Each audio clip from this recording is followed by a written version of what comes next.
हम black and white की शुरुआत चाणक्य की उस नीति से करेंगे जिसमें उन्होंने कहा था कि दुश्मन का दुश्मन दोस्त होता है।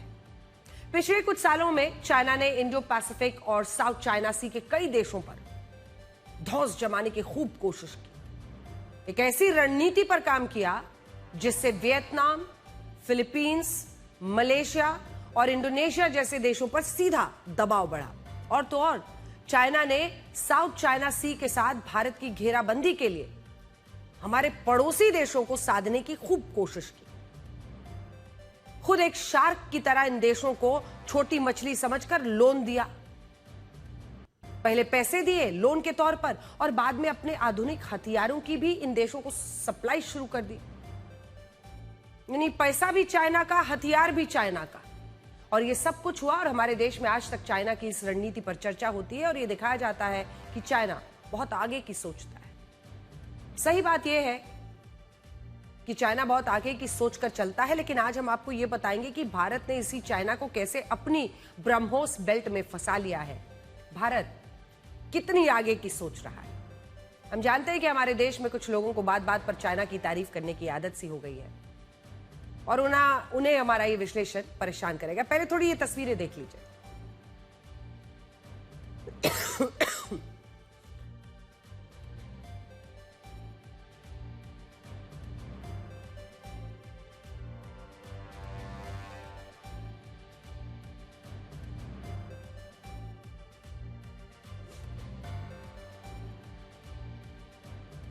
8 सालों के बाद जब प्रधानमंत्री मोदी इंडोनेशिया के द्विपक्षीय दौरे पर पहुंचे तो उनका राजधानी जकार्ता में शानदार स्वागत हुआ।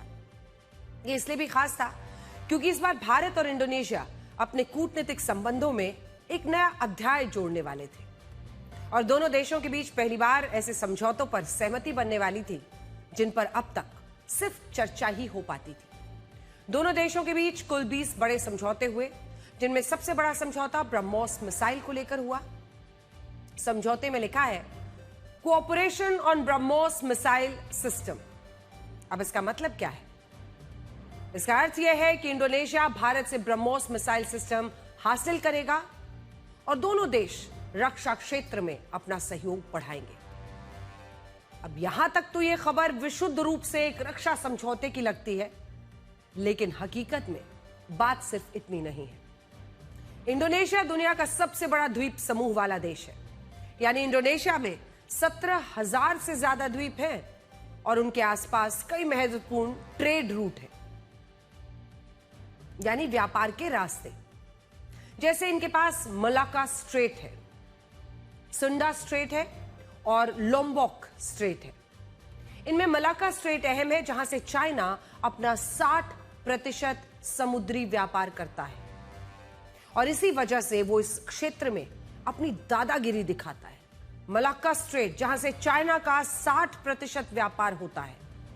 अब इंडोनेशिया ने तय किया कि वो अपनी सीमाओं की निगरानी और सुरक्षा मजबूत करेगा और इसीलिए उसने हमसे ब्रह्मोस मिसाइल खरीदने का फैसला लिया है।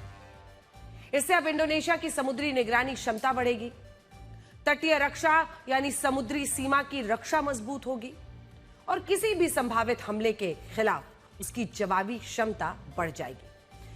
यानी अगर आप देखें तो भारत की ब्रह्मोस मिसाइल जो हमारी है वो इंडोनेशिया पर चाइना के दबाव को कम करेगी और ना सिर्फ कम करेगी बल्कि भारत साउथ चाइना सी में एक ब्रह्मोस बेल्ट बनाएगा, जिससे चाइना को चिंता जरूर होगी।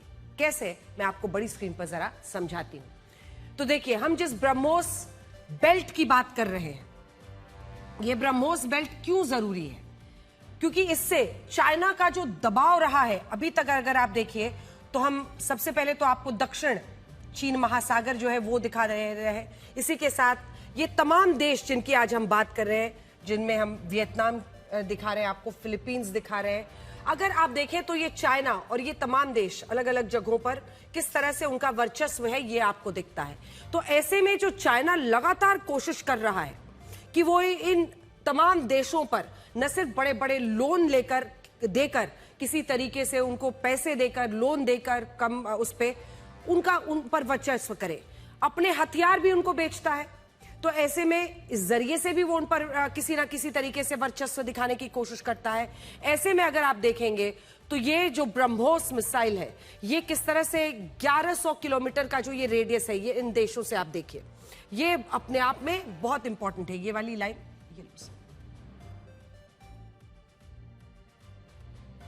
ये देखिए, ये 1100 किलोमीटर की दूरी चाइना से हम आपको दिखा रहे हैं। वैसे ही आप यहां पर देखिए तो ये भी 1100 किलोमीटर की दूरी, और ये जो पूरा एक ट्रायंगल बनता हुआ यहां पर दिख रहा है, ये अपने आप में बताता है कि भारत किस रणनीति पर आगे चल रहा है। तो भारत ये सोचकर चल रहा है कि एक पूरा ब्रह्मोस बेल्ट वो बनाएगा जिसके जरिए चाइना जो इस पूरे इलाके में अपना वर्चस्व रखने की कोशिश कर रहा है उसे वो तोड़ेगा। अब ब्रह्मोस मिसाइल इसलिए खास है क्योंकि एक सुपरसोनिक क्रूज मिसाइल है जिसका इस्तेमाल मुख्य रूप से दुश्मन के जहाजों, समुद्री ठिकानों और जमीन पर मौजूद सैन्य लक्ष्यों को निशाना बनाने के लिए किया जाता है। अगर ये देश चाइना के दबाव के बीच भारत से ब्रह्मोस मिसाइलें खरीद रहे हैं तो आप खुद समझ सकते हैं कि इससे चाइना क्यों परेशान होगा। ऐसा भी नहीं है कि इंडोनेशिया भारत से सिर्फ ब्रह्मोस मिसाइल खरीद रहा है। दोनों देशों के बीच अस्त्र मिसाइल के लिए भी समझौता हुआ है जो हवा से हवा में मार करने वाली मिसाइल है। और ऑपरेशन सिंदूर में भी भारत ने इन मिसाइलों का इस्तेमाल किया, लेकिन अब इंडोनेशिया हमसे इन अस्त्र मिसाइलों को भी खरीद रहा है। और ये कोई सामान्य बात नहीं है। कुछ साल पहले तक दुनिया में भारत की छवि एक ऐसे देश की थी जो दुनिया में अलग अलग देशों के पास जाकर उनसे क्या करता था, हथियार खरीदता था। लेकिन आज हम दुनिया के 80 से ज्यादा देशों को हथियार बेच रहे हैं और हमारा रक्षा निर्यात 38,424 करोड़ रुपए हो गया है, जो साल 2013-14 से 5,500% ज्यादा है। अब ये हमारे देश के लिए बड़ी उपलब्धि है, लेकिन फिर भी हमारे देश में बहुत सारे लोग इस बढ़ते जो रक्षा निर्यात है उसकी बात नहीं करना चाहते, और यही है हमारे देश की कटुता भरी राजनीति। खैर, यहां बात सिर्फ मिसाइल्स और हथियारों की नहीं है। हथियार तो बाकी देश भी इन देशों को देते हैं। भारत ने इससे आगे जाकर कुछ ऐतिहासिक किया है। भारत और इंडोनेशिया ने यह तय किया है कि दोनों देश आपसी सहयोग से सबांग पोर्ट को विकसित करेंगे। यह इंडोनेशिया का सबसे अहम बंदरगाह है जो स्ट्रेट ऑफ मलाक्का के मुहाने पर मौजूद है। अगर आप इस नक्शे को देखेंगे, ये देखिए, तो इसमें आपको सबांग पोर्ट को स्ट्रेट ऑफ मलाक्का का एंट्री पॉइंट भी कहते हैं, और इसीलिए ये सबांग पोर्ट इतना जरूरी है, इतना इंपॉर्टेंट है स्ट्रेटेजिकली।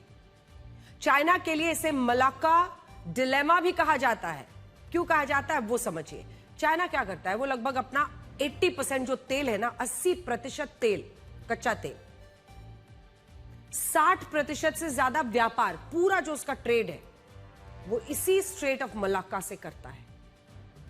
आसान भाषा में कहें तो जैसे स्ट्रेट ऑफ हॉर्मूज एक समुद्री रास्ता है, ठीक उसी तरह से स्ट्रेट ऑफ मलाक्का भी एक अहम समुद्री रास्ता है, और इसी समुद्री रास्ते पर चाइना काफी हद तक निर्भर करता है। 80% कच्चा तेल, 60% व्यापार यहीं से गुजरता है, और इंडोनेशिया उसके ठीक नीचे। अब चाइना अपनी जरूरत का कच्चा तेल भी यहां से मंगाता है और अपना निर्यात भी इसी रास्ते से करता है। कल को अगर ये रास्ता स्ट्रेट ऑफ हॉर्मूज की तरफ बंद हो गया तो चाइना अपना माल दुनिया को भेज ही नहीं पाएगा, और यही कारण है कि अब जब भारत इस समुद्री रास्ते के एंट्री पॉइंट के करीब पहुंच गया है, एंट्री पॉइंट कहे जाने वाले इस सबांग पोर्ट को इंडोनेशिया के साथ मिलकर विकसित करने वाला है, तो इसे बहुत अहम माना जा रहा है। और इसके पीछे एक कारण यह भी है कि सबांग पोर्ट से भारत के निकोबार प्रोजेक्ट की दूरी सिर्फ 160 किलोमीटर है। यानी सबांग पोर्ट में भारत की मौजूदगी का मतलब है हिंद प्रशांत क्षेत्र में उसका दबदबा बढ़ना, पूरे इंडो पैसिफिक एरिया में और मलाक्का स्ट्रेट में अपनी पहुंच को आसान और प्रभावी बनाना। यह इतना बड़ा है और इतना महत्वपूर्ण समझौता है कि आज हमारे देश में यह सबसे बड़ी हेडलाइन होनी चाहिए, लेकिन हैरानी की बात यह है कि हमारे देश में इस डील की जगह ईवीएम की चर्चा हो रही है। इसलिए चर्चा हो रही है क्योंकि इंडोनेशिया ने भारत की ईवीएम को अपने देश में लाने का फैसला किया है। इसके तहत भारत के इलेक्शन कमीशन ऑफ इंडिया और इंडोनेशिया के चुनाव आयोग के बीच समझौता हुआ है। जिस ईवीएम से आप अपनी सरकार चुनते हैं, जिस ईवीएम पर आपने देश के अंदर इतना बवाल देखा है, वो इंडोनेशिया लेना चाहता है। और उसका उद्देश्य है कि इंडोनेशिया में भारत के सहयोग से भारत जैसी ईवीएम यानी इलेक्ट्रॉनिक वोटिंग मशीन बनाना। सोचिए, हमारे देश में ईवीएम पर कितने सवाल उठते हैं, लेकिन इंडोनेशिया कह रहा है कि वो भारत की ईवीएम और भारत के चुनाव प्रबंधन का कायल है और हमसे सीख कर वो अपने देश के चुनावों की व्यवस्था सुधारना चाहता है और भारत के अनुभव और तकनीकी सहयोग से इंडोनेशिया की अपनी ईवीएम बनाना चाहता है। और बात यहां पर सिर्फ इंडोनेशिया की नहीं है, दुनिया में 28 देश ऐसे हैं, 28 जिन्होंने भारत के चुनावी प्रबंधन और सहयोग के लिए समझौते किए हैं, जबकि कुछ देशों में भारत की ईवीएम भी इस्तेमाल हुई है। लेकिन सोचिए, हमारे देश में विवाद होता है। आज तक कोई भी राजनीतिक पार्टी इन मशीनों में गड़बड़ी साबित कर पाई है क्या? आप भी जानते हैं। ईवीएम को छोड़िए और आप इंडोनेशिया के राष्ट्रपति प्रबोवो सुबियांतो का यह बयान सुनिए, जो ये कह रहे हैं कि प्रधानमंत्री मोदी ने ऐसी कई योजनाएं लागू की है जिन्हें उनकी सरकार ने भी कॉपी करने की कोशिश की। वो हमेशा प्रधानमंत्री मोदी के करियर को कॉपी करने की कोशिश करते हैं। सुनिए। I don't want to be involved in domestic Indian politics. I'm a friend of all Indians. But I want to admit one thing, and my close associates and colleagues will testify that I am an admirer, a great admirer of Narendra Modi ji.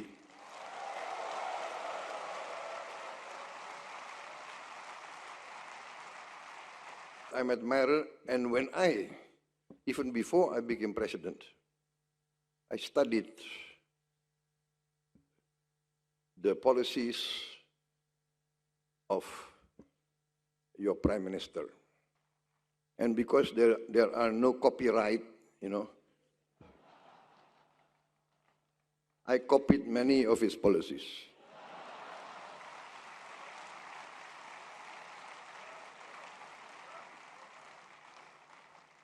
But Prime Minister Modi graciously allowed me to copy his policies, so I cannot be sued in any court. तो Indonesia के राष्ट्रपति कह रहे हैं कि copyright नहीं है तो मैं फॉलो करता हूं, कॉपी करता हूं, और उन्होंने प्रधानमंत्री मोदी ने मुझे ऐसा करने भी दिया। इंडोनेशिया के राष्ट्रपति के इस बयान पर प्रधानमंत्री मोदी ने भी कहा कि उनकी किसी योजना पर कोई कॉपीराइट नहीं है और वो इनसे प्रेरणा ले सकते हैं। तो हमारा नाता भी इतना मजबूत है, और राष्ट्रपति जी, मैंने इतनी सारी योजनाएं बताई हैं, मैं आपको वादा करता हूं इस पर कोई कॉपीराइट नहीं है।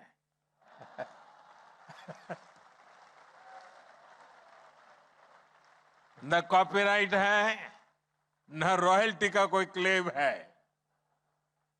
सबका साथ, सबका विकास, यही हमारा मंत्र है। अब सोचिए कि अगर इंडोनेशिया भारत के अच्छे कामों की सराहना कर सकता है तो फिर इस पर चर्चा देश के अंदर भी होनी चाहिए। चलिए आगे बढ़ते हैं। हम मानते हैं कि ये विपक्ष का काम है सरकार की आलोचना करना, लेकिन इसी के साथ साथ कुछ ऐसे मामले होते हैं जिनको राजनीति से ऊपर रखना ही अच्छा रहता है। इंडोनेशिया के राष्ट्रपति प्रबोवो सुबियांतो बीजेपी के नेता नहीं है।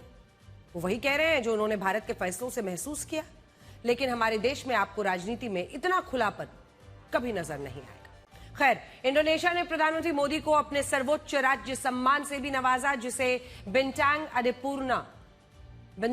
अधिपूर्णा कहते हैं। बिंटांग का अर्थ है सितारा यानी स्टार, और अधिपूर्णा का अर्थ है सर्वोच्च, पूर्ण या उच्चतम। इसीलिए बिंटांग अधिपूर्णा का अर्थ मोटे तौर पर सर्वोच्च सम्मान का सितारा या सर्वोच्च श्रेणी का सम्मान होता है। हमारे देश में कुछ लोग सोशल मीडिया पर दावा कर रहे हैं कि यह पुरस्कार पहली बार बनाया गया और पहली बार ही भारत के प्रधानमंत्री को दिया गया, जबकि यह दावा गलत है, पूरी तरह गलत। इस पुरस्कार की स्थापना साल 1959 में हुई। नरेंद्र मोदी भारत के दूसरे प्रधानमंत्री हैं जिन्हें इस पुरस्कार से सम्मानित किया गया है इंडोनेशिया की तरफ से। उनसे पहले यह सम्मान भारत के पहले प्रधानमंत्री पंडित जवाहरलाल नेहरू को साल 1995 में उनके मरणोपरांत मिला था, जब इंडोनेशिया अपनी आजादी के 50 साल मना रहा था। इसके अलावा ये पुरस्कार कई दूसरे वैश्विक नेताओं को भी मिल चुका है, जिसमें क्यूबा के पूर्व राष्ट्रपति फिडेल कैस्ट्रो, पाकिस्तान के जनरल अयूब खान, ब्रिटेन की पूर्व महारानी क्वीन एलिजाबेथ को भी इस पुरस्कार से सम्मानित किया गया है। और अब यही पुरस्कार प्रधानमंत्री मोदी को मिला है। देखिए।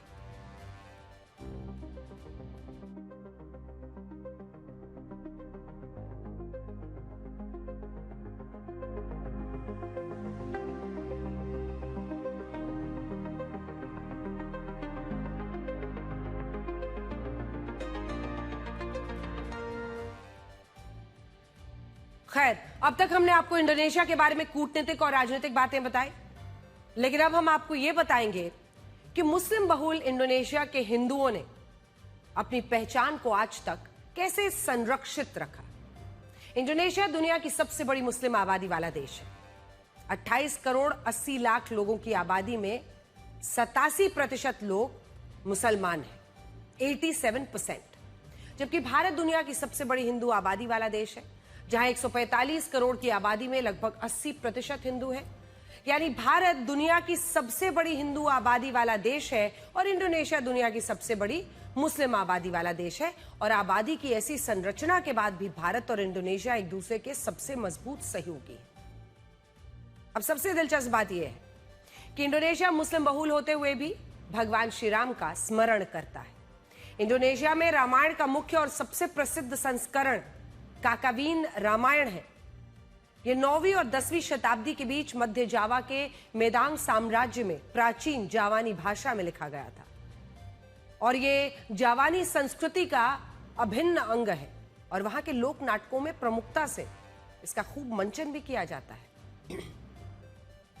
इंडोनेशिया में भी हिंदुओं की सबसे ज्यादा आबादी बाली में रहती है और ये वही बाली है जहां भारत के लोग आजकल सबसे ज्यादा छुट्टियां मना रहे हैं। बाली की कुल आबादी 43 लाख है, जिनमें सबसे ज्यादा लगभग 84% आबादी हिंदुओं की है, जबकि 13.5% मुसलमान और 2.5% ईसाई धर्म के लोग इस द्वीप पर रहते हैं। 7वीं शताब्दी में जब इस्लाम धर्म की उत्पत्ति हुई, तब उससे पहले इंडोनेशिया में 2 ही धर्मों का प्रभाव था। एक था हिंदू धर्म और दूसरा था बौद्ध धर्म। लेकिन बाद में जैसे जैसे यहां इस्लाम धर्म का विस्तार हुआ, हिंदू और बौद्ध धर्म का प्रभाव कम होता चला गया और एक वक्त ऐसा भी आया जब बाली में भी हिंदू धर्म के लोगों के सामने धर्म परिवर्तन कराने का संकट था।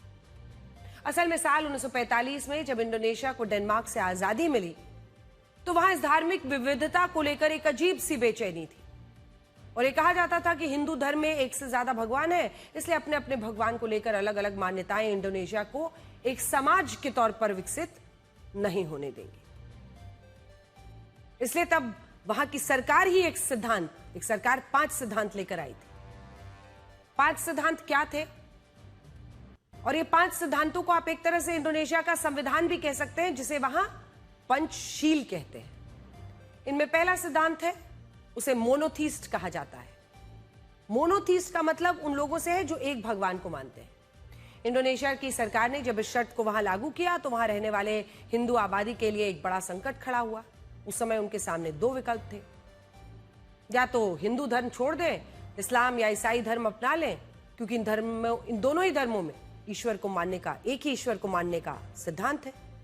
और दूसरा विकल्प था वो हिंदू धर्म के किसी एक भगवान को ही माने और उनकी पूजा करें। तब बाली के लाखों हिंदुओं ने उस समय यह तय किया कि वो धर्म परिवर्तन नहीं करेंगे, बल्कि वो हिंदू धर्म में ही रहकर एक ईश्वर को मानने का सिद्धांत अपनाएंगे, जो कि बहुत मुश्किल था। काफी चर्चा हुई और काफी बहस के बाद साल 1964 में इंडोनेशिया की सरकार को एक प्रस्ताव भेजा गया, जिसके तहत यह कहा गया कि हिंदू धर्म के लोग एक ही भगवान की पूजा करने के लिए तैयार हैं और तब उन्हें एक विशेष नाम दिया गया। यह नाम था संघयंग विधि या अंचित्य। सरल शब्दों में कहें तो इसका मतलब तब बाली और दूसरे प्रांत के हिंदुओं ने भगवान ब्रह्मा, विष्णु और महेश को, मतलब ब्रह्मा, विष्णु, महेश को त्रिमूर्ति के रूप में एक ही भगवान मानकर उनकी पूजा शुरू कर दी और इस तरह वहां हिंदू समुदाय के लोगों को धर्म परिवर्तन नहीं करना पड़ा। आज बाली में 650 से ज्यादा गांव में हिंदू आबादी रहती है। वहां 20,000 से ज्यादा मंदिर हैं, लेकिन भारत के हिंदुओं की तरह बाली के हिंदू बहुत सारे भगवानों की पूजा नहीं करते वो ब्रह्मा विष्णु महेश की त्रिमूर्ति की पूजा करते हैं। लेकिन पूरे इंडोनेशिया में मंदिरों की संख्या हजारों में मानी जाती है। वहां अलग अलग हिंदू देवी देवताओं की संस्कृति तो मिलती है, लेकिन पूजा हिंदू एक ही भगवान की करते हैं। और जो लोग ये कहते हैं कि इंडोनेशिया के 20,000 के नोट पर हिंदू देवता गणेश जी की प्रतिमा अंकित है, तो वो गलत है। असल में साल 1998 में इंडोनेशिया के केंद्रीय बैंक ने 20,000 रुपए का एक नोट जारी किया था, जिस पर गणेश जी की प्रतिमा अंकित थी। लेकिन उस समय निर्धारित संख्या में ही ऐसे कुछ नोट छापे गए थे और फिर साल 2008 में इन्हें बंद भी कर दिया गया था। और ये कहा गया था कि जिन लोगों के पास ऐसे नोट हैं वो साल 2018 तक बैंक में जाकर इसको एक्सचेंज करवा सकते हैं। यानी आज ये नोट इंडोनेशिया में नहीं चलता। और क्योंकि इंडोनेशिया में 6 धर्म है, इसलिए वहां सभी धर्मों के सम्मान में ऐसा किया जाता है। अब कल प्रधानमंत्री मोदी जावा द्वीप पर स्थित सबसे बड़े हिंदू मंदिर जाएंगे, जिसे प्रम्बानन मंदिर कहा जाता है। और ये 1000 साल पुराना मंदिर है। देखिए,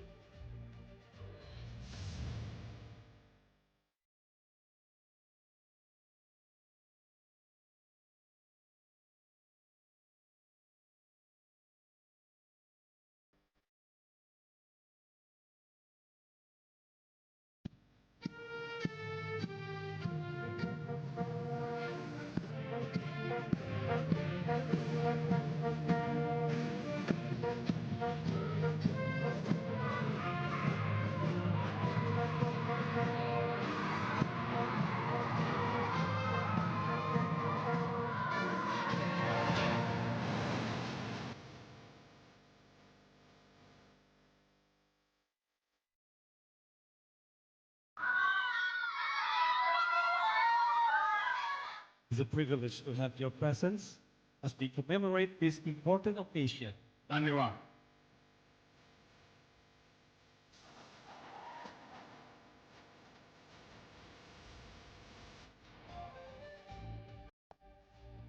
खैर, आगे बढ़ते और आपको ये बताते हैं कि कूटनीति में सिर्फ मित्रता नहीं होती, इसमें शत्रुता भी होती है। कई बार ये शत्रुता अपनी मर्यादाओं को खोकर एक ऐसे स्तर पर चली जाती है जिसकी दुनिया ने उम्मीद नहीं की होती। ऐसा हम क्यों कह रहे हैं? उसके लिए आपको राष्ट्रपति ट्रंप का ये पोस्ट देखना होगा, जिसमें उन्होंने इटली की प्रधानमंत्री जॉर्जिया मेलोनी के साथ अपना एक एआई वीडियो पोस्ट किया और इस पर लिखा, रिस्ट्रेनिंग ऑर्डर नीडेड। अमेरिकी कानून में रिस्ट्रेनिंग ऑर्डर अदालत का वो आदेश होता है जिसके तहत किसी व्यक्ति को दूसरे व्यक्ति से दूर रहने या संपर्क ना करने का निर्देश दिया जाता है। लेकिन यहां राष्ट्रपति ट्रंप ये शब्द किसके लिए कह रहे हैं? प्रधानमंत्री, इटली की प्रधानमंत्री जॉर्जिया मेलोनी के लिए, एक महिला प्रधानमंत्री के लिए। और उस एआई वीडियो पर जो लिखा है, जिसमें उन्होंने राष्ट्रपति ट्रंप को करीब से देखते हुए दिखाया गया है। अमेरिकी मीडिया कह रहा है कि इस पोस्ट के जरिए राष्ट्रपति ट्रंप मजाक उड़ाते हुए ये संकेत दे रहे थे कि मेलोनी उनके पीछे पड़ी हुई है, इसलिए उन्हें उनसे बचाने के लिए अदालत का आदेश चाहिए। और सोचिए कि कितनी हल्की बात है। और ऐसा करके राष्ट्रपति ट्रंप एक देश की महिला प्रधानमंत्री की गरिमा को ठेस पहुंचा रहे हैं। राष्ट्रपति ट्रंप ने यह हल्कापन भी तब दिखाया है जब इससे पहले उन्होंने G7 समिट में प्रधानमंत्री मेलोनी से मुलाकात को लेकर यह कहा था कि वो उनके साथ तस्वीर खिंचाना चाहती थी। उन्होंने इटली के एक मीडिया संस्थान को इंटरव्यू देते हुए शब्दशः कहा था कि प्रधानमंत्री मेलोनी ने उनके साथ फोटो खिंचवाने के लिए भीख मांगी थी। उस वक्त प्रधानमंत्री मेलोनी ने राष्ट्रपति ट्रंप के इन आरोपों को गलत बताया, लेकिन अब राष्ट्रपति ट्रंप इस स्तर पर आ गए हैं कि वो उनके ऐसे एआई वीडियो डालकर ये दिखा रहे हैं कि प्रधानमंत्री मेलोनी उनके पीछे पड़ी हैं। हमें लगता है कि ये भद्दा और शर्मनाक है। देखिए,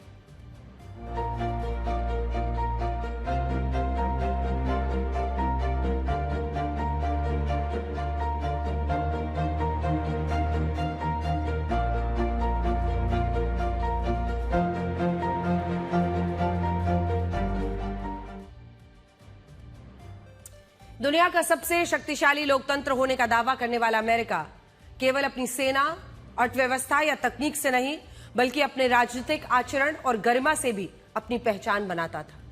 आज भी अमेरिका की न जाने कितनी संस्थाएं हैं जो महिलाओं के अधिकारों और समाज में उनके साथ होने वाले भेदभाव को लेकर अध्ययन करती हैं।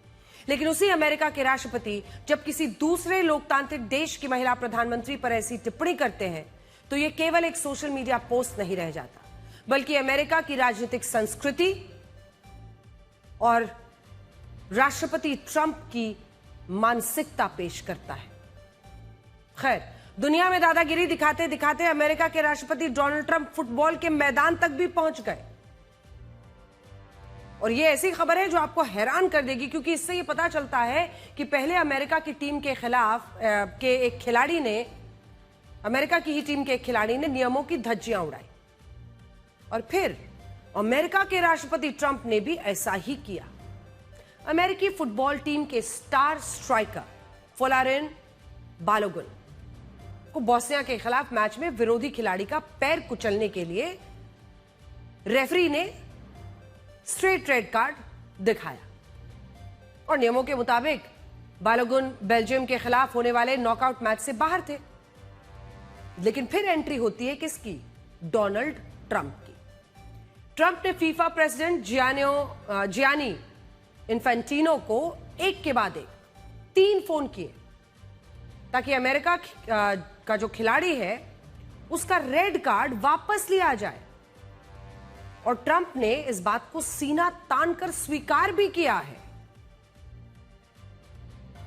ट्रंप ने कहा कि उन्होंने सिर्फ फैसला रिव्यू करने के लिए कहा, कोई दबाव नहीं बनाया। ट्रंप ने कहा कि उन्हें नहीं लगता कि वो फाउल था। सोचिए, ट्रंप ने खुद को खेल का बड़ा एक्सपर्ट समझ लिया। नतीजा, फीफा की अनुशासन समिति ने तुरंत घुटने टेक दिए। रेड कार्ड पूरी तरह माफ तो नहीं हुआ, लेकिन उस पर 1 साल का प्रोबेशन लगा दिया गया, यानी उनका बैन टल गया। उन्हें बेल्जियम के खिलाफ खेलने की इजाजत मिल गई। अब इस पर अगर आप देखिए तो यूरोपियन फुटबॉल एसोसिएशन ने कहा कि यह बिल्कुल गलत है। जब नियमों को बचाने वाले ही बिक जाएं तो खेल की साख खत्म हो जाती है। पूर्व फीफा अध्यक्ष सेप ब्लाटर ने तंज कसा कि रेड कार्ड राजनीतिक फोन कॉल से नहीं बल्कि नियमों से हटते हैं। हालांकि ये सिफारिशी खेल काम नहीं आया। ट्रंप ने बालोगुन को मैदान पर उतरवा तो दिया, लेकिन बेल्जियम की टीम इस पावर पॉलिटिक्स से इतनी भड़क चुकी थी कि उन्होंने गुस्से का जवाब गोल दाग कर दिया। नॉकआउट मुकाबले में बेल्जियम ने अमेरिका को 4-1 से रौंद डाला, वर्ल्ड कप से बाहर कर दिया। जिस बालोगुन को ट्रंप ने फोन करके खिलाया था वो पूरे मैच में 1 गोल तक नहीं कर पाए। मैच जीतने के बाद बेल्जियम फुटबॉल टीम ने सोशल मीडिया पर अमेरिकी टीम की तस्वीरें शेयर करते हुए लिखा, इस रिजल्ट को पलट कर दिखाओ। बेल्जियम के कोच ने मजाक उड़ाते हुए कहा कि उन्हें नहीं पता था कि फीफा के दफ्तरों में 5 जुलाई को ही अप्रैल फूल मना लिया जाता है। फीफा के लिए यह बहुत शर्मनाक है कि जब इस वर्ल्ड कप में 11 खिलाड़ियों को रेड कार्ड मिला, लेकिन नियम सिर्फ अमेरिकी खिलाड़ी के लिए बदले गए। खेल की गरिमा को तार-तार करने की कोशिश को बेल्जियम ने 4 गोल दागकर जो करारा जवाब दिया, उसके बाद शायद ट्रंप इस तरह की सिफारिश से पहले कई बार सोचेंगे। खैर, अब आगे बढ़ते हैं और आपको ये बताते हैं कि अमरनाथ गुफा में प्राकृतिक रूप से बनने वाला पवित्र बर्फ का शिवलिंग, जिन्हें बर्फानी बाबा कहा जाता है, सिर्फ 4 दिनों की यात्रा में कैसे पिघल गया। आप बिल्कुल सही सुन रहे हैं। आपने भी शायद सोशल मीडिया पर यहां वहां कुछ तस्वीरें, 1-2 लाइन की कुछ खबर देखी होगी, लेकिन आज इसका अर्थ समझना चाहिए। और ऐसे तमाम लोग जो हिंदू धर्म को बचाने की बात करते हैं, जो सनातन के विस्तार की बात करते हैं, जो सनातन को बचाने की बात करते हैं, उन्हें समझना चाहिए कि हम ऐसा नहीं होने दे सकते। ये यात्रा जो है अमरनाथ की, वो कुल 57 दिनों तक चलनी थी, लेकिन 4 दिन बीते और 90% पवित्र गुफा में, अमरनाथ गुफा में पवित्र शिवलिंग 90% से ज्यादा पिघल गया। इसके पीछे कई कारण बताए जा रहे हैं, जैसे ज्यादा गर्मी, हिमालय क्षेत्र का तापमान बढ़ना, मौसम का पैटर्न, उसमें बदलाव, जलवायु परिवर्तन यानी क्लाइमेट चेंज। अब ये सारे कारण तो हैं, लेकिन इनसे भी बड़ा एक कारण है प्रकृति की कीमत पर सुविधाओं और विकास का विस्तार होना। विकास और उसका विस्तार जरूरी है, लेकिन क्या प्रकृति की कीमत पर, क्या उसके लिए प्रकृति की आहुति चढ़ाना जरूरी है? आज से 1 दशक पहले तक अमरनाथ यात्रा आसान नहीं होती थी और यात्रा का मार्ग बहुत मुश्किल होता था। लेकिन इसके बाद सुविधाओं के नाम पर अमरनाथ यात्रा के मार्ग में विकास पहुंचने लगा। गुफा तक जाने वाले रास्तों को चौड़ा किया गया। यात्रा के मार्ग में अस्थायी टेंट, दुकानों की संख्या बढ़ी। जो लंगर व्यवस्था चलती थी वो गुफा के नजदीक पहुंच गई और विकास यही नहीं रुका। हाल ही में अमरनाथ यात्रा के लिए रोपवे प्रोजेक्ट को मंजूरी दी गई। इसी के साथ शेषनाग और पंचतरणी के बीच सुरंग बनाने पर चर्चा हो रही है। ये वो विकास है जो अमरनाथ यात्रा के दौरान श्रद्धालुओं को बेहतर सुविधाएं तो दिला सकता है, लेकिन एक बार सोचकर देखिए कि अगर इन सब के कारण अमरनाथ गुफा के आसपास की प्रकृति प्रभावित होती है, इसके कारण गुफा में बनने वाला शिवलिंग ही, पवित्र शिवलिंग ही 4 दिन में पिघल जाता है, तो फिर इसका क्या फायदा। सिर्फ 9 दिन पहले 29 जून को जब अमरनाथ गुफा में प्रथम पूजा हुई थी, तब पवित्र बर्फ से बने शिवलिंग का आकार जानते हैं 12 फीट के करीब था। उस वक्त इस प्रथम पूजा में जम्मू कश्मीर के उपराज्यपाल मनोज सिन्हा भी शामिल हुए थे और 4 दिन बाद 3 जुलाई से अमरनाथ यात्रा की शुरुआत हुई। जो पहला जत्था 3 जुलाई को अमरनाथ गुफा में पहुंचा, उसका कहना है कि पवित्र शिवलिंग का आकार उसी दिन पिघलकर सिमटने लगा था। लेकिन 6 जुलाई को स्थिति गंभीर हुई। यही शिवलिंग लगभग 90% पिघल गए, 1 फीट से भी कम। और ऐसा नहीं कि ऐसा पहली बार हुआ है। साल 2018 में यही पवित्र शिवलिंग यात्रा के सिर्फ 29 दिनों में पिघल गया था। 2020 में कोविड आया, तब यह 38 दिनों में पिघल गया। 2022 में 28 दिनों में पिघल गया। 2024 में सिर्फ 1 हफ्ते में पिघल गया। और इस बार भी ऐसा लगता है कि ये पवित्र शिवलिंग कहीं 1 हफ्ते में पूरी तरह से पिघल ना जाए। और इधर अमरनाथ गुफा में बढ़ती श्रद्धालुओं की संख्या, उनके लिए बढ़ती सुविधाएं, लेकिन प्रकृति के साथ खिलवाड़ कहां ले जा रहा है। अगर आप इस ग्राफिक्स को देखेंगे तो आज से 2 दशक पहले तक ज्यादा से ज्यादा 1 लाख श्रद्धालु बाबा बर्फानी के दर्शन पर आते थे। लेकिन जैसे जैसे सुविधाएं बढ़ने से यात्रा आसान हुई, वैसे वैसे श्रद्धालुओं की भीड़ बढ़ने लगी। साल 2003 में 1,70,000, साल 2011 और 12 में यही आंकड़ा पहुंच गया 6 लाख से ज्यादा, 6,35,000। फिर साल 2016 में जब आतंकवादी बुरहान वानी मारा गया, तब श्रद्धालुओं की संख्या 2.5 लाख से कम हो गई। स्थिति वहां पर ठीक नहीं थी। फिर साल 2022 के बाद से इसमें फिर वृद्धि हुई और पिछले साल 4,10,000 लोगों ने अमरनाथ यात्रा की थी। बड़ी बात यह है कि पहले जब कम श्रद्धालु आते थे, तब शिवलिंग जी का आकार 18 से 22 फीट होता था, लेकिन अब यह शिवलिंग अधिकतम 12 फीट का होता है और यह भी समय से पहले पिघल जा रहा है। बड़ा कारण यही है कि लगभग 18,000 फीट की ऊंचाई पर जहां अमरनाथ गुफा मौजूद है, वहां तापमान तेजी से बढ़ रहा है और ऐसा जलवायु परिवर्तन, ग्लोबल वार्मिंग के कारण हो रहा है और ऐसा लोगों की भीड़ बढ़ने से भी हो रहा है। आज से 2 दशक पहले तक अमरनाथ यात्रा का रास्ता पूरी तरह प्राकृतिक होता था। वहां मिट्टी और चट्टान के रास्ते होते थे और लोगों के लिए इतनी ऊंचाई पर अमरनाथ गुफा तक पहुंचना आसान नहीं होता था। लेकिन बाद में धीरे धीरे सब कुछ बदलने लगा। उदाहरण के लिए पंचतरणी से गुफा तक का रास्ता पत्थरों वाला और ग्लेशियर के पानी के साथ बहने वाला प्राकृतिक रास्ता था। लेकिन अब इसी रास्ते से 16 स्ट्रीट वाली लाइट्स, विश्राम स्थल, बिजली की लाइनें, जेसीबी जैसी मशीन्स, पहाड़ काटकर रास्ता चौड़ा करने का काम हुआ, जिसके कारण इस जगह की प्रकृति में बदलाव आया। बदलावों का असर यह हुआ कि आसपास के सभी पहाड़ बर्फ से लदे होते थे, वही पहाड़ आज मिट्टी और सूखे नजर आते हैं। और ऐसा इसलिए हुआ है क्योंकि इस इलाके की प्रकृति जो है वो तेजी से बदल रही है, इंसानों की भीड़ बढ़ रही है। लोग बिना गर्म कपड़ों के भी अमरनाथ गुफा तक पहुंच पा रहे हैं। सोचिए कितना तापमान में बदलाव आया है। 10 साल पहले जब लोग अमरनाथ यात्रा पर जाते थे तो उन्हें थर्मल कपड़े और तरह तरह के, ये देखिए आजकल टी-शर्ट में भी लोग पहुंच रहे हैं। पहले फुल स्लीव जैकेट, भारी जूते, टोपी, दास्ताने, बहुत पूरी तैयारी करनी पड़ती थी। पूरा इलाका बर्फ से ढका रहता था। लेकिन अब जब इस इलाके में ज्यादा ठंड नहीं बची तो देखिए शर्ट टी-शर्ट में भी लोग पहुंच रहे हैं। यही नहीं, जिस महागुणस पर्वत को लेकर यह मान्यता है कि भगवान शिव जी ने अपने पुत्र गणेश जी को यही छोड़ा था, वो महागुणस टॉप भी पहले बर्फ के से ढका रहता था, लेकिन अब वहां का औसत तापमान बढ़ गया है और ये हिमालय क्षेत्र में हो रहा है, जिसके कारण अमरनाथ गुफा के आसपास के 10 ग्लेशियर्स भी पिघलने लगे हैं। सरल भाषा में कहें तो जिस तरह फ्रिज में जमी बर्फ को बाहर रखने पर वो पिघलने लगती है, ठीक उसी तरह से बर्फ के विशाल ग्लेशियर्स ज्यादा गर्मी, ज्यादा तापमान के कारण पिघल रहे हैं और अभी अमरनाथ में यही हो रहा है। इसीलिए आज हमें ये सोचना होगा कि अगर अमरनाथ गुफा में पवित्र शिवलिंग ये 1 हफ्ते में पिघल जाएगा तो भविष्य में ग्लोबल वार्मिंग के कारण ये शिवलिंग बनेगा ही नहीं। फिर वहां पर कौन जाएगा दर्शन के लिए और फिर इन सुविधाओं का हम क्या कर लेंगे? देखिए, अमरनाथ यात्रा में ये पहली बार नहीं हुआ है जब शिवलिंग अमरनाथ यात्रा के दौरान ही या कुछ ही दिन के दौरान पूरी तरह से अंतर्धामी हो गई है। अब की बार भी जिस अंदाज से तापमान पहाड़ों में और हिमालयी राज्यों में लगातार बढ़ रहा है और बढ़ रहा था, उससे साफ अंदाजा था कि अब की बार भी शिवलिंग कुछ ही दिन की मेहमान है। अब जिस अंदाज से शिवलिंग का आकार पूरी तरह से समाप्त हुआ है अमरनाथ गुफा में, जाहिर है कि अमरनाथ यात्रा पर आने वाले श्रद्धालुओं को इस बात का बड़ा मलाल है कि उन्हें पवित्र गुफा में ग्लोबल वार्मिंग और कुदरत की तबाही सिर्फ पहाड़ों तक सीमित नहीं है।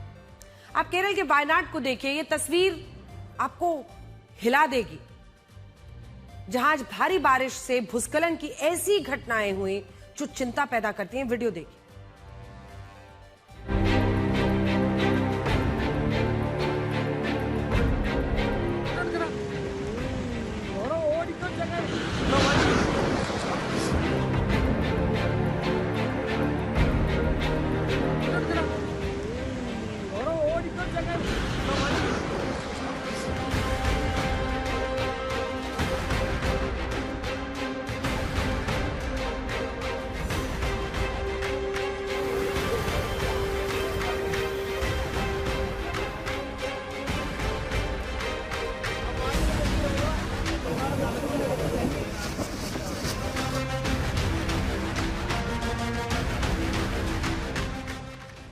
The Disaster Management Authority and the district collector has already issued an order on 20th of this June to remove all this soil from the spot.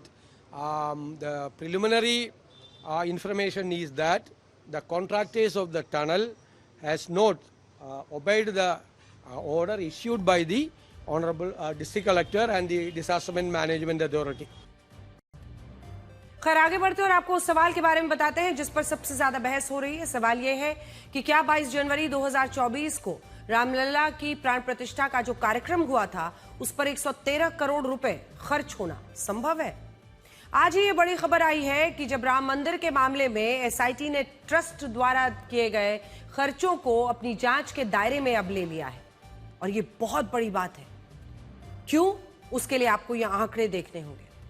हमारे संवाददाता समर्थ श्रीवास्तव की रिपोर्ट के मुताबिक श्री राम जन्मभूमि तीर्थ क्षेत्र ट्रस्ट ने केवल मंदिर से जुड़े बड़े कार्यक्रमों पर 124 करोड़ रुपए खर्च किए। इनमें 113 करोड़ रुपए सिर्फ 22 जनवरी 2024 को हुए प्राण प्रतिष्ठा के कार्यक्रम पर खर्च किए गए, जिसकी अब जांच की जा रही है। और लोग ये भी पूछ रहे हैं कि क्या राम मंदिर में धार्मिक अनुष्ठान के कार्यक्रम पर 113 करोड़ रुपए खर्च करना संभव है? अगर मंदिर ट्रस्ट की माने तो वो यही कहता है कि इतना खर्च प्राण प्रतिष्ठा के कार्यक्रम पर हुआ, कोई गड़बड़ी नहीं हुई। इनमें सबसे ज्यादा 35 करोड़ 97 लाख रुपए सिर्फ शेड और टेंट सिटी बनाने पर खर्च हुए, जहां मेहमानों और साधु संतों के रुकने की व्यवस्था की गई थी। फिर 30 करोड़ 85 लाख रुपए अक्षत पूजन अभियान पर खर्च हुए, जिस पर कई लोगों को हैरानी हो रही है। अब ये वही जनसंपर्क अभियान था जिसमें अयोध्या में होने वाले रामलला प्राण प्रतिष्ठा समारोह का निमंत्रण देश भर के लोगों तक पहुंचाने के लिए पूजित अक्षत यानी बिना टूटे हुए चावल बांटे गए थे। और अभी सूत्रों के मुताबिक एसआईटी यही कह रही है कि वो इस खर्च का भी सत्यापन कर रही है, यानी ये देख रही है कि क्या वाकई में इतना पैसा खर्च हुआ या यहां पर भी कोई गड़बड़ी हो सकती है। अक्षत पूजन अभियान के बाद प्राण प्रतिष्ठा कार्यक्रम के विज्ञापनों पर 21 करोड़ 77 लाख रुपए खर्च हुए और बड़ी बात यह है कि विज्ञापनों पर इतना खर्च तो कई सरकारी विभागों, कई सरकारी मंत्रालयों का भी नहीं होता। लेकिन यहां मंदिर ट्रस्ट का दावा है कि उसने प्राण प्रतिष्ठा कार्यक्रम के विज्ञापनों पर लगभग 22 करोड़ रुपए, 22 करोड़ खर्च कर दिए।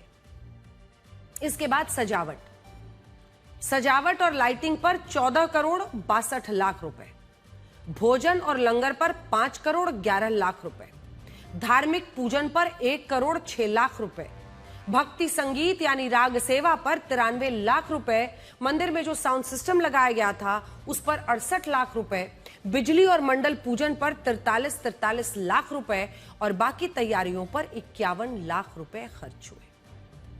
और ऐसा नहीं है कि एसआईटी को शक सिर्फ इन्हीं खर्चों पर है। सूत्रों के मुताबिक एसआईटी को इस बात पर भी हैरानी है कि महाकुंभ के दौरान राम मंदिर आने वाले श्रद्धालुओं के लिए जो व्यवस्थाएं की गई थी उन पर 43 लाख रुपए खर्च हुए थे, जबकि 25 नवंबर 2025 को हुए ध्वजारोहण कार्यक्रम पर 10 करोड़ 12 लाख रुपए खर्च हुए, जबकि इस कार्यक्रम में 6000 लोग शामिल थे। खर्चों का ये पूरा विवरण अब संदिग्ध माना जा रहा है और हमारे पास ऐसी खबर है कि अगर एसआईटी को गड़बड़ी मिलती है तो आगे इस मामले में कानूनी कार्रवाई भी हो सकती है। और यहां आपको यह भी सोचना होगा कि जब 22 जनवरी 2024 को प्राण प्रतिष्ठा का कार्यक्रम हुआ, पूरे देश में दिवाली जैसा उत्सव मना, कल्पना नहीं की थी उस दिन किसी ने कि इस कार्यक्रम पर जो पैसा खर्च हो रहा है उस पर भी कभी शक होगा। लेकिन ऐसा है और ये सारे खर्च एसआईटी की जांच के दायरे में आ गए हैं।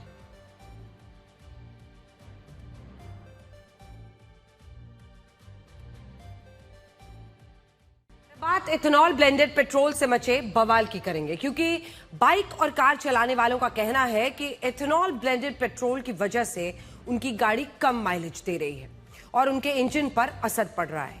लेकिन सरकार, कार और बाइक कंपनियां ये कह रही हैं कि E20 पेट्रोल से गाड़ियों या बाइक्स पर असर नहीं पड़ रहा। अब सवाल यही है कि क्या इथेनॉल ब्लेंडिंग को लेकर इतनी गफलत है तो आखिर क्यों है और अलग अलग दावे क्यों किए जा रहे हैं? E20 पेट्रोल को लेकर देश में इतनी बड़ी बहस आखिर क्यों छिड़ी हुई है कि अब हमारे पड़ोसी देश भूटान के एक अखबार ने दावा कर दिया कि उनके देश ने E20 पेट्रोल लेने से मना कर दिया। द भूटानीज की रिपोर्ट में बताया गया कि भूटान ने भारत की तेल कंपनियों से कहा है कि वो उन्हें सामान्य पेट्रोल ही दें, E20 नहीं। भूटानी अखबार के दावे ने इस मामले को इंटरनेशनल बना दिया और इस वजह से पेट्रोलियम मंत्रालय तुरंत हरकत में आया। एक ट्वीट में मंत्रालय की ओर से भूटानी अखबार के दावे को खारिज किया गया और कहा कि भारतीय कंपनियों की ओर से भूटान को E20 पेट्रोल देने का कोई ऑफर दिया ही नहीं गया है, इसलिए E20 पेट्रोल के प्रस्ताव को खारिज करने का सवाल ही नहीं उठता। पेट्रोलियम मंत्रालय ने फैक्ट चेक बताकर द भूटानीज के इस दावे को खारिज किया, लेकिन इस आर्टिकल को लिखने वाले भूटानी पत्रकार तेंजिंग लेमसान ने भारतीय पेट्रोलियम मंत्रालय के फैक्ट चेक पर अपनी एक पोस्ट से जवाब दिया। इस पत्रकार ने भूटान सरकार के डिपार्टमेंट ऑफ ट्रेड के लिखित जवाब को ट्वीट किया, जिसे भूटान सरकार ने E20 पेट्रोल लेने से फिलहाल इनकार किया है। पत्रकार के सवाल पर भूटान के डिपार्टमेंट ऑफ ट्रेड ने जवाब में दिया कि एथेनॉल ब्लेंडेड पेट्रोल में हाइड्रोक्सिल समूह होता है जो उसे हाइग्रोस्कोपिक बनाता है, यानी इसका मतलब यह है कि एथेनॉल वाला पेट्रोल नमी को आसानी से खींचता है और ऐसा होने से ईंधन की गुणवत्ता पर असर पड़ता है। इसमें बताया गया है कि भूटान की मौजूदा अंडरग्राउंड स्टोरेज पुराने हैं, ऐसे में एथेनॉल वाले पेट्रोल को आयात करने, उसके स्टोरेज और हैंडलिंग के दौरान उसकी गुणवत्ता को बनाए रखना उनके लिए मुश्किल है। इसी चिंता की वजह से भारतीय तेल कंपनियों को सामान्य पेट्रोल उपलब्ध करवाने की बात कही गई है। हालांकि इसमें यह भी कहा गया है कि भारतीय कंपनियों को एथेनॉल वाला पेट्रोल देने से पहले बताना होगा ताकि भूटान सरकार स्टोरेज को अपग्रेड कर सके। अब E20 पेट्रोल को लेकर भारतीय जनता की अपनी अलग शिकायतें हैं। हालांकि सरकार इसके इस्तेमाल को लेकर सकारात्मक है क्योंकि इससे सरकारी खजाने को फायदा हो रहा है। साल 2014-15 से लेकर मई 2026 तक एथेनॉल ब्लेंडिंग की वजह से भारत को 1,90,000 करोड़ रुपए की विदेशी मुद्रा का फायदा ही हुआ है। एथेनॉल ब्लेंडिंग की वजह से भारत ने 3 करोड़ 10 लाख टन कच्चे तेल का आयात कम किया है। सरकार क्या चाहती है? सरकार चाहती है कि कच्चे तेल का आयात कम हो और कम हो, इसीलिए E20 पेट्रोल को लेकर जितनी भी शिकायतें आ रही हैं उनको लेकर सरकार बार बार जवाब दे रही है। जैसे लोगों के दो मुख्य दावे हैं। पहला दावा है E20 की वजह से माइलेज 30% तक गिर जाता है। सरकार का कहना है कि माइलेज यानी एक लीटर पेट्रोल पर आपकी गाड़ी कितने किलोमीटर चलती है। आपकी ये माइलेज जो है ये आपकी ड्राइविंग, टायर प्रेशर, वाहन की सर्विसिंग और एसी के इस्तेमाल पर निर्भर करता है, ईंधन के प्रकार पर नहीं। लोगों की दूसरी शिकायत क्या है? E20 की वजह से उनकी बाइक हो, कार हो, उनका इंजन डैमेज हो गया है। इस पर सरकार ने कहा है कि E20 की वजह से इंजन फेलियर की बड़े पैमाने पर शिकायतें नहीं आई हैं, बल्कि E20 को society of Indian automobile manufacturers, the automotive research association of India और इंडियन ऑयल कॉर्पोरेशन जैसी 3 बड़ी संस्थाओं ने टेस्ट किया, सही पाया। सरकार का दावा है कि E20 पेट्रोल से गाड़ी को नुकसान नहीं होता, लेकिन यह तर्क लोगों को खटक रहा है। सवाल ये उठे हैं कि जब E20 पेट्रोल से पुरानी गाड़ियों और बाइक को कोई नुकसान नहीं हुआ है, तो फिर वाहन कंपनियां E20, E30 कंप्लायंट गाड़ियां क्यों लॉन्च कर रही हैं? जाहिर है, अगर E20 हर प्रकार की कार और बाइक के लिए सही है, तो फिर इनके हिसाब से तो गाड़ियों के इंजन और बाकी पार्ट्स अपग्रेड करने की जरूरत ही नहीं पड़नी।